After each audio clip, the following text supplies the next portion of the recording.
Hey! Je suis contente de vous retrouver aujourd'hui pour vous partager ma palle du Pumpkin Autumn Challenge que je refais cette année, que je refais pour essayer de m'encourager à me remettre à lire, parce que si vous l'avez pas remarqué, j'avais été très absente ces derniers mois. Même la vidéo que vous avez vue la semaine dernière a été tournée il y a bien longtemps, avant même la sortie d'Élémentaire il me semble, c'est pour vous dire. Mais en tout cas je suis très contente de revenir avec cette palle du Pumpkin Autumn Challenge où je vais essayer à chaque fois pour chaque catégorie mettre un livre, un film, une série et on verra bien dans quoi je vais me lancer pendant tout cet automne. Donc si vous connaissez pas le Pumpkin Autumn Challenge, c'est un challenge à la fois littéraire, à la fois cinématographique, à la fois série et jeu qui est organisé par Guy Mausterrier et je vous mettrai le lien de sa vidéo en barre d'informations notamment pour connaître toutes les références qui lui ont inspiré ce challenge pour cette année. Les règles ont un petit peu changé parce que maintenant ce qui compte c'est simplement de valider les catégories et non plus un système avec des menus. Donc, ce qui fait que quand on valide 3 catégories, on atteint le palier une fin de loup. Quand on valide 6 catégories, on atteint le palier ça s'appelle avoir les crocs. Quand on valide 9 catégories, on atteint le stade dragon glouton. Et enfin les 12 catégories qui est le festin des ténèbres. Sachant qu'il y a 14 catégories en tout, donc ce qui fait que cette année on n'a pas besoin de valider toutes les catégories pour avoir atteint le plus grand palier.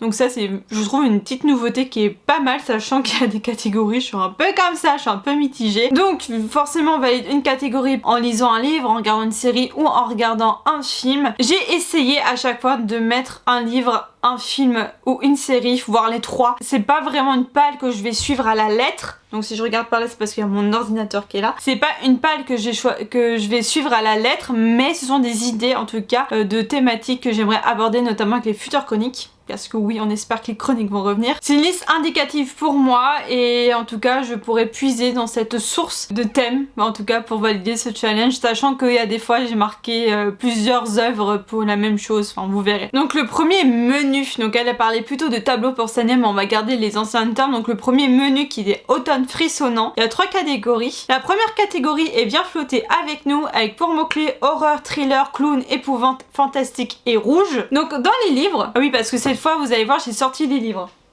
qui sont derrière moi en plus. Ça va être très sympa pour aller les chercher. Donc dans les livres je me suis sorti La Servante écarlate de Margaret Atwood qu'on ne présente plus je pense et au pire je serais incapable de vous le présenter. Je sais juste que c'est une dystopie dont Margaret Atwood s'est inspirée de l'histoire des femmes pour l'écrire, qui est en anglais The Handmaid's Tale. J'ai toujours gardé mon magnifique accent anglais, ça a pas changé. Donc que j'ai ici en anglais parce que je me tente de le lire en anglais. J'ai un petit peu commencé mais il faudrait que je le reprenne là parce que j'ai fait une trop grosse pause dedans pour pouvoir le reprendre. Et je vais essayer aussi de le retrouver en tout cas en bibliothèque, je vais peut-être pas l'acheter non plus, mais en bibliothèque aussi la version française pour essayer de le relire en français derrière, voir si j'ai bien tout compris. Le style est assez simple on va dire, mais il y a des passages qui sont assez poignants en fait dans la rédaction. J'ai peur de pas tout comprendre parce qu'il y a des images que je comprends pas trop parce qu'il y a des expressions que je connais pas tout simplement. Donc je vais me tenter de le lire en tout cas. Si c'est pas cet automne ça sera bientôt parce que c'est vraiment un livre qui m'intéresse. J'avais découvert l'univers de Margaret Atwood notamment avec la série Captive sur Netflix qui m'a beaucoup tenté et j'ai vraiment envie de découvrir Margaret Atwood et La Servante écarlate est un de ses classiques. Voilà, je vais essayer de le lire en tout cas pour le Pumpkin Autumn Challenge. En film, alors il faut savoir que les épouvantes, l'horreur, les thrillers c'est pas mon dada. Donc j'ai rien mis comme film dedans, donc on verra bien, c'est un truc qui me tente à un moment qui pourrait remplir cette catégorie, donc on verra au bilan. Par contre en série, j'en ai sélectionné 2. Une série qui s'appelle Perfume ou Le Parfum, je sais plus. J'ai oublié de vérifier sur Netflix, j'arrive parce que c'est disponible sur Netflix. Mais en gros qui est une série qui est allemande qui s'est inspirée du fameux parfum de Patrick Süskind. Oui donc le titre c'est bien Perfume. Donc qui est une série policière qui est librement inspiré du parfum de Patrick Süskind où là on est dans la période contemporaine et on en a un meurtrier qui s'inspire de Jean-Baptiste Grenouille. Hâte de voir comment ça peut se mettre en place dans cette série. Je pense que ça rentre très très bien dans cette catégorie là parce qu'on est un peu dans le thriller, l'épouvante, un peu le fantastique aussi. Pour moi ça rentrait bien là en tout cas. Mais j'ai aussi mis le petit ouf. De toute façon je sais que je vais regarder cette série quoi qu'il arrive parce qu'elle va être mise en ligne en intégralité sur Netflix au mois de septembre. Vampire Diaries qu'on présente plus. Je sais que quand j'étais plus jeune, pendant mon adolescence, j'avais commencé à regarder cette série. Je l'ai jamais vue au complet, donc j'ai très envie de me remettre dedans. Et du coup, j'ai mis là-dedans pour les mots-clés fantastiques, parce qu'on parle de vampires, et rouge avec le sang que les vampires boivent. Donc voilà, j'ai mis Vampire Diaries aussi que j'aimerais beaucoup regarder, me replonger dedans et voir si j'aime autant cette série. J'ai un peu peur de ça, mais voilà, je me relaisserai tenter par Vampire Diaries quoi qu'il arrive, donc c'est pour ça que je l'ai mis aussi dans ce challenge. La deuxième catégorie est l'enfer des backrooms avec dimensions parallèles, cryptiques, labyrinthe, internet, légendes urbaines et mystères en mots-clés. Donc en livre, je vais me laisser tenter par une série qui date, mais qui date incroyablement. Waouh, j'étais adolescente, je crois qu'elle était déjà sortie. Donc c'est par le même auteur du journal d'un vampire, donc Vampire Diaries, qui est Night World, avec le tome 1 qui est le secret du vampire. Je crois que j'ai quasiment tous les tomes dans ma bibliothèque, je les ai jamais lus. Et là je me dis, il faudrait peut-être que je me tente à les lire, et c'est ce que je vais faire cet automne. Parce que soit je les aime et je les garde, soit je les lirai jamais et je les vire, ou alors je les aime pas et je les vire. Mais il faut que je fasse quelque chose parce que ça me tient énormément de place. Donc je me suis dit, je vais tenter de les lire. Alors pourquoi je les choisis? Parce que nous sommes dans un monde avec des créatures, tout ça, qui doit se cacher bien entendu des humains. Et j'imagine qu'il va y avoir une histoire d'amour, sinon ce n'est pas drôle, entre une créature et un humain. En tout cas, pour moi, ça rentrait dans dimension parallèle et un peu dans le mystère et un peu la légende urbaine comme quoi il y aurait des créatures fantastiques autour de nous. Pour moi, ça rentrait là-dedans. Donc voilà, je vais essayer de le lire, donc on verra bien. Et par contre, en film, je me suis mis Le Labyrinthe, donc adapté des fameux livres de James Dashner. Vous verrez que les livres, je les ai mis ailleurs aussi. Pour le mot-clé labyrinthe, tout simplement. Et en série, La Cité Invisible. Je veux pas en savoir plus. J'ai vu le court résumé sur Netflix, je me suis dit que ça pouvait rentrer dedans avec le mystère, un peu la dimension parallèle et légendes urbaines. Je me suis dit que ça pouvait rentrer dedans. Donc on verra bien ce que ça donne pour cette série-là. Bon, entre-temps, je me suis fait une queue de cheval parce que je commençais à avoir très très chaud. Mais la dernière catégorie du coup de Automne frissonnant est Perfectly Splendid avec comme mot-clé fantôme, famille, manoir, possession, gothique et drame. Alors comme livre, je me suis mis dans ma palle La Maison des Morts de Sarah Pinborough, qui est un livre sublime déjà, je tiens à le dire au niveau de l'édition, mais un livre que j'ai déjà lu, mais que j'aimerais beaucoup relire en fait pour une de mes chroniques qui sera autour des maisons un peu particulières. Donc La Maison des Morts rentrait bien dans mes chroniques que je voulais faire, et notamment pour les mots-clés manoir et drame, parce qu'il y a ça dedans, il y a un manoir, enfin en tout cas une maison et un drame qui va se passer dedans. Je vous en dis pas plus, de toute façon lui je vais vous présenter tout ou tard quoi qu'il arrive, je l'espère pour cet automne. J'aurais bien voulu le faire déjà pour l'automne dernier, mais bon bref, j'aimerais beaucoup vous le présenter avec d'autres livres bien évidemment, ou d'autres films ou d'autres séries. Sinon en film, alors je m'en suis mis deux. Je me suis mis Le Manoir Hanté et les 999 fantômes, donc qui est disponible sur Disney+ et qui est largement inspiré des manoirs hantés de Disney. Je sais pas quoi m'attendre avec ce film, mais bon, j'ai vu Haunted Mansion cet été, je me suis dit pourquoi pas regarder celui-là, je ne sais pas quoi m'attendre, mais en tout cas bon bref, je me le mets là pour ce challenge. Et j'ai aussi mis Downton Abbey, donc le deuxième film qui est sorti, que je n'ai toujours pas vu, et qui est disponible maintenant sur Netflix. Donc voilà, donc il faudrait que je le regarde celui-là, il me tente bien. Je n'ai pas mis de série parce que je voyais pas de série qui me tentait avec des fantômes, des familles, des manoirs, etc. etc. Par contre, si je peux vous faire une recommandation, et si vous connaissez pas Downton Abbey, ça serait la série Downton Abbey, notamment pour les histoires de famille, donc qui se passe dans un manoir où il peut y avoir des drames, etc. etc. Et d'ailleurs il y en a des drames, c'est pas il peut y en avoir, c'est qu'il y en a. Donc voilà, si vous voulez une recommandation de série, je peux vous encourager à regarder Downton Abbey et ensuite regarder les films. Ça peut être une solution, mais je vous conseille vraiment de regarder la série avant les films pour le coup. On arrive au deuxième menu avec Automne douceur de vivre, et où la première catégorie est Something Wicked This Way Come, toujours avec mon formidable accent anglais, où les mots-clés sont Halloween, octobre, automne, fête foraine, enfance, cauchemar. J'ai eu beaucoup de mal avec cette catégorie, donc je n'ai sélectionné qu'un livre. Vraiment, j'ai pas trouvé forcément de film ou de série qui pouvait entrer là-dedans, parce que vraiment quand je regarde les mots-clés, je suis vraiment pas inspirée, c'est pas vraiment ce que je regarde d'habitude. Mais par contre en livre, j'avais quelques minutes après mes nuits de Patrick Ness qui est dans ma palle depuis un petit moment, et je me suis dit pourquoi pas le tenter pour cette catégorie, pour ce challenge, parce que voilà, je crois qu'on parle d'un enfant, on parle d'un enfant qui a 13 ans, donc ça marche pour enfance, et qui fait des cauchemars la nuit, et je crois que c'est un truc assez glauque de ce que j'ai pu comprendre des avis il y a un petit peu longtemps, mais en tout cas ça me tente bien pour cette catégorie et je vais essayer de le lire pendant ce challenge. La deuxième catégorie est Poupée de souvenirs automatique à votre service, avec les mots-clés épistolaire, correspondance, sentiment, émotion, amour, deuil, gratitude et guérison. Quand j'ai écouté ce matin, alors oui, à l'heure où je tourne, j'avais regardé le matin même la vidéo de Guimauve Terrier, j'ai à peine entendu poupée de souvenirs automatique à votre service. Je sais pas pourquoi, m'est venu tout de suite en tête L'homme au sable d'Hoffmann. Donc L'homme au sable que voici, donc qui est un livre que j'avais lu il y a très longtemps au collège, il y a très longtemps, où je me souviens qu'il y avait une histoire de poupée et d'espèces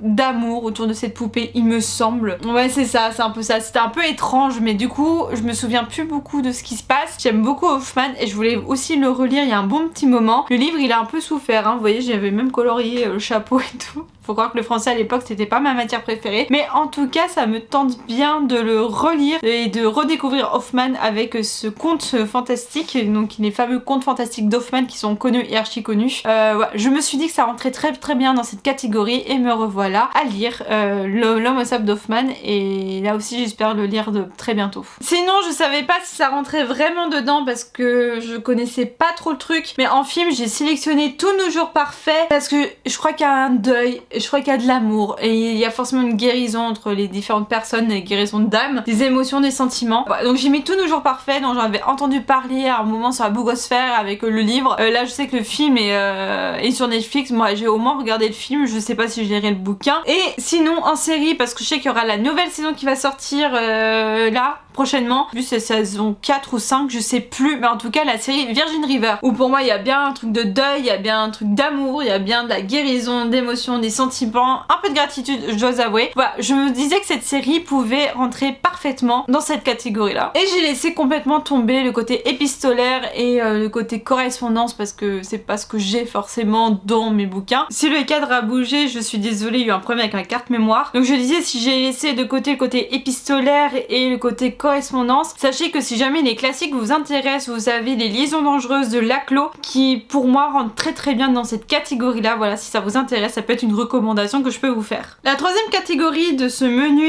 est la dame chouette des îles bouillantes avec les mots-clés sorcière, magie, malédiction, école, parcours initiatique et amitié. Donc en livre, j'ai choisi de mettre un livre que j'ai acheté récemment qui est Le cœur de sorcière de Geneviève Gornichek. Je sais pas si ça se dit comme ça. Je sais qu'il y a un truc de mythologie nordique dedans et le résumé m'avait emballé quand je l'ai acheté. Cela dit, j'ai pas envie de me replonger dans le résumé, mais en tout cas il est encore sous plastique le livre parce que j'ai pas envie d'abîmer tant que je le lis pas, mais l'objet livre est magnifique en tout cas. C'est ce qui m'avait attiré on va dire dans la librairie, et le résumé me tentait bien. Voilà, donc ça touche aux sorcières, ça touche à la mythologie nordique, donc pour moi ça touche très bien à sorcière, magie et peut-être parcours initiatique, je sais pas, mais des mots clés qui sont donnés. Donc pour le livre ça sera ça. Et pour continuer dans le côté sorcière, donc en film il y a Sacrée sorcière que j'ai vu passer sur Netflix, je sais pas de quoi ça parle, mais en tout cas ça parle de sorcière donc ça va très bien. Et en série pareil, j'ai vu passer L'éternelle sorcière, on reste dans la thématique des sorcières, on verra si ça vaut le coup ou pas. Si je les regarde, bah rendez-vous au bilan. Et il y avait une quatrième catégorie pour ce menu qui était la loi fondamentale de l'échange équivalent, où il faut partager une lecture commune, un film ou un jeu. Bah là j'en sais rien en fait, tout simplement si j'aurai l'occasion de le faire, donc je pense à la catégorie que je validerai pas, sauf si par miracle bah je regarde un film avec quelqu'un, ou si je vais au cinéma avec quelqu'un, ou si je fais des jeux de société avec des potes, ou des jeux tout court, voilà, je sais pas, bon on verra bien si je le valide ou pas, mais j'y crois pas trop. Le troisième menu est Automne des bois et au-delà, et où la première catégorie est pas mal, alors c'est le goût de la tarte aux amandes, avec les mots-clés animaux, mémoire, intergénérationnalité, gourmandise, altruisme, tendresse, aide et guide. Donc en livre pour moi ça serait une relecture et c'est Le Chamour d'Hoffmann, donc là oui j'ai encore sélectionné un livre d'Hoffmann. Donc Le Chamour c'est la biographie d'un chat tout simplement, dont son maître vit à Berlin si je me souviens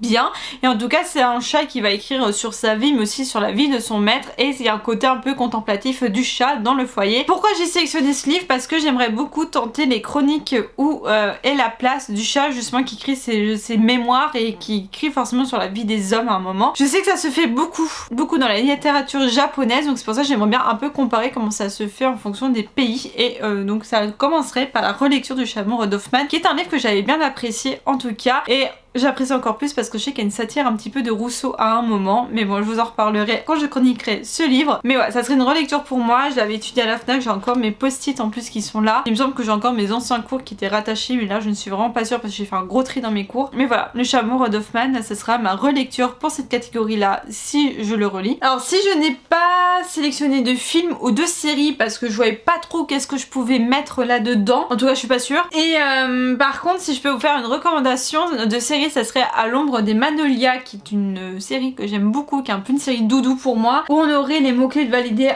intergénérationnel, gourmandise, altruisme, aide, voilà, tout ça, ça pourrait rentrer dans À l'ombre des Magnolias. Enfin je sais pas pourquoi j'avais pensé à ça. Je sais que c'est pas très thématique automnale, mais j'avais pensé à ça voilà, en voyant les mots-clés, et une série que j'aime beaucoup. Voilà. Et si j'avais pas regardé la dernière saison là cet été, je l'aurais mis clairement dans cette catégorie là. La deuxième catégorie de ce menu est Légende de la hache noire, où les mots-clés sont médiéval, chevaleresque, quête, épopée, illustrée et fantasy. Alors je ne sélectionnerai pas de BD pour cette catégorie là, mais en lecture je pense que vous me voyez arriver avec mes gros sabots si je retrouve le bouquin, avec le fameux Sorceleur de Andrzej Sapkowski. Donc le Sorceleur, je la connais grâce à la série, mais il se trouve que j'avais acheté donc ce livre chez Françoisir, donc il y a le tome 1 et le tome 2 dans ce même livre, et j'avais lu le tome 1 l'année dernière, et il serait temps que je lise le deuxième tome, donc c'est pour ça que je l'ai mis dans cette catégorie là. Bien que je sois à jour dans la série, il faudrait que je continue la saga, en tout cas littéraire, parce que j'avais aimé énormément le tome 1 et que je préfère à la limite le bouquin pour certains personnages, des personnages qui me tapent dans le système dans la série mais que j'aime beaucoup dans les bouquins. Enfin bref, là aussi j'aimerais beaucoup le lire parce que ça rentrerait dans une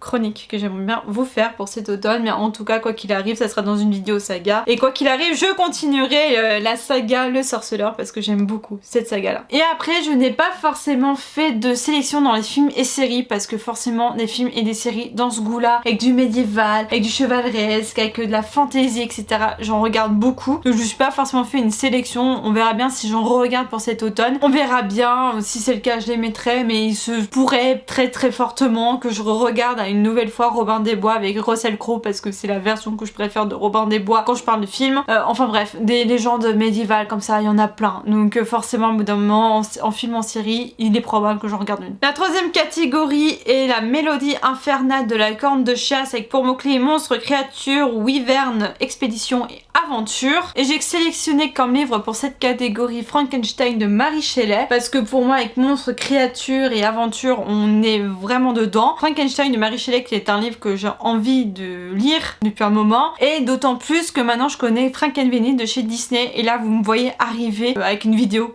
chronique sur les adaptations de Disney avec Frankenweenie, mais en soi Frankenstein c'est vraiment un livre pour moi qui est à lire. Je connais l'histoire, il serait peut-être temps de la découvrir sous la plume de Mary Shelley, donc voilà, pour moi c'est un des livres que j'ai sélectionné pour ce challenge. En film j'ai pas été inspirée tout de suite pour faire une sélection, donc je me laisse le choix de faire un film, de choisir un film, mais par contre en série j'en ai commencé une genre il y a 2-3 jours là à l'heure actuelle où je vous tourne cette vidéo, qui est Sweet Tooth, et on est dans ce qui est un peu créature, un peu aventure, un peu dans expédition aussi. Donc c'est une série qui est disponible chez Netflix, donc une série où en fait on est dans un univers futuriste mais assez proche en fait. Je me demande même si le Covid n'aurait pas inspiré cette série, faut que je regarde si ça correspond au niveau des dates, mais en gros il y a un virus qu'on appelle le fléau qui a apparu en même temps que des hybrides, donc en fait les gens ne donnent plus naissance à des humains mais à des êtres hybrides, donc ils sont en moitié humains à moitié animaux. Il y a une intrigue autour de ça, j'ai un peu du mal à me rentrer dedans en ce moment, mais en tout cas la suite m'intéresse bien. Petit garçon qu'on suit, donc Gus,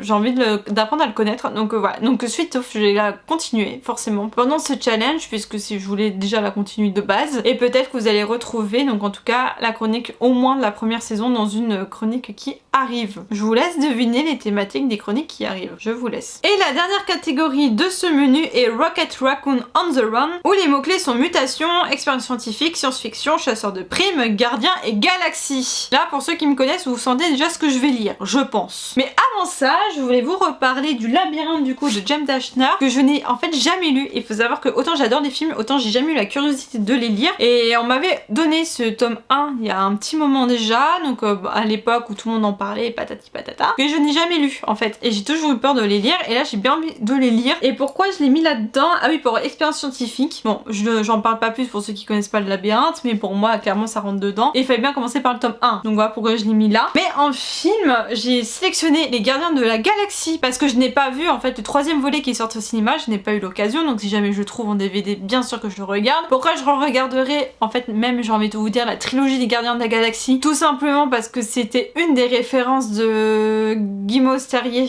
quand elle a fait cette catégorie là, c'était sa référence, donc avec Rocket Raccoon, donc qui est Rocket, et On the Run qui fait une référence à une des musiques des Gardiens. Voilà pourquoi j'ai envie de regarder ce film, pour moi ça rentrait bien du coup dans cette catégorie là. Et en série, regardez la dernière saison du Mandalorian, qui est une série que j'adore. Je suis pas à jour du tout, je viens de finir la saison 2, il fallait que je continue avec la saison 3. Bah ça tombe bien. Et pourquoi le Mandalorian? Parce qu'entre Chasseur de Primes et Galaxy, on est plutôt pas mal. Et maintenant le dernier menu qui est Automne rayonnant avec une catégorie Will Always Find a Way, avec pour mots-clés cristaux, facettes, singularité, diversité, inclusivité et feel good. C'est la seule catégorie pour laquelle je n'ai pas mis de livre parce que j'étais clairement pas inspirée avec les mots-clés et j'avais pas forcément envie de me plonger dans des bouquins LGBT ou je sais pas quoi, parce que pour moi ça c'est vraiment la période au mois de juin, donc j'aurais eu beaucoup de mal à lire ça au mois de l'automne, enfin pendant la période de l'automne plutôt. Et après pour la diversité, tout ça, avoir des trucs sur le racisme et tout ça, j'ai pas forcément envie là maintenant d'en lire. Mais par contre en film, je me suis sélectionné Call Me By Your Name, que pareil je sais que c'est un bouquin à la base, je sais que le film est sur Netflix, j'ai commencé par regarder le film, peut-être que j'irai lire le livre, je pense que ça rentre dedans, je suis pas sûre mais je pense que ça rentre dedans. Et par contre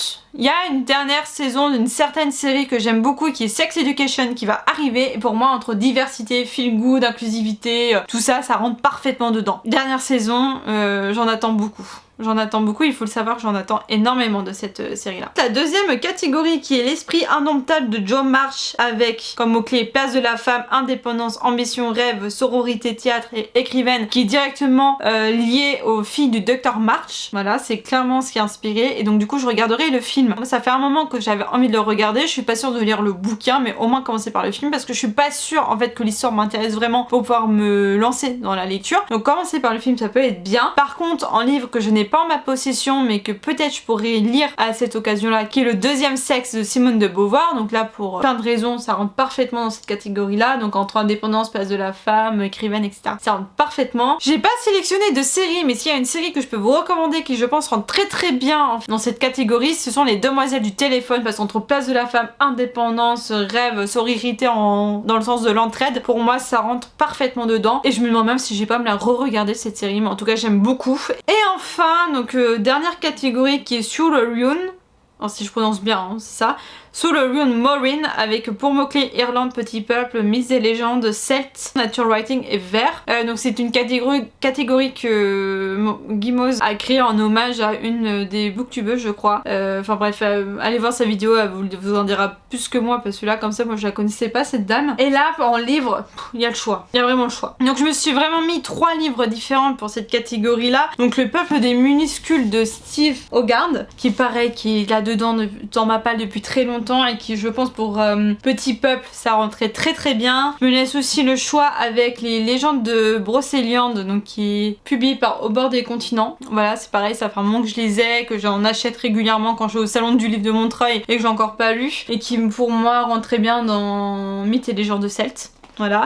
Et dans le même genre, on a Merlin de T.A. Barron, que j'aime beaucoup, que j'ai toujours pas, enfin que j'ai toujours lu que ce premier tome, et je sais pas si je relirai le premier tome pour enchaîner sur tout le premier cycle, je ne sais pas. Enfin bref, j'ai encore le choix dans les livres et je pourrais en lire encore plein d'autres. Donc en fait c'est vraiment une petite sélection que je fais parce que je ne sais vraiment pas lequel je vais lire, je ne sais vraiment pas, mais vous voyez bien que je pourrais faire je sais pas combien de chroniques sur les mythes et légendes arthuriennes et Brocéliande, mais peut-être que je vais pouvoir m'y lancer maintenant, je ne sais pas. Dans les films je me laisse le choix, pour l'instant je ne sais pas. Par contre en série, il faudrait que je regarde la dernière saison de Outlander, donc voilà, je l'ai mis dedans pour le côté celte. T'as pas forcément de rapport, mais je l'ai mis là-dedans parce que de toute façon il faut que je regarde la dernière saison. J'avais laissé le temps là que tous les épisodes sortent, parce que franchement quand ils font un épisode par semaine, moi ça me gonfle. Donc voilà, j'ai attendu voilà, que les épisodes sortent. Maintenant qu'ils sont tous sortis, je vais pouvoir regarder la dernière saison. Donc je l'ai mis là pour le côté celte, mais sinon j'étais vraiment pas tentée dans les films et séries. On verra bien ce que ça donne. Donc voilà, ma palle est assez conséquente en film, en livre, en en série, c'est assez conséquent. J'ai pas mis de jeu parce que clairement je suis seule donc je joue pas forcément. Mais en tout cas voilà, ça m'a bien tenté cette année encore le Pumpkin Auto Challenge. J'espère que ça va me remotiver aussi à relire,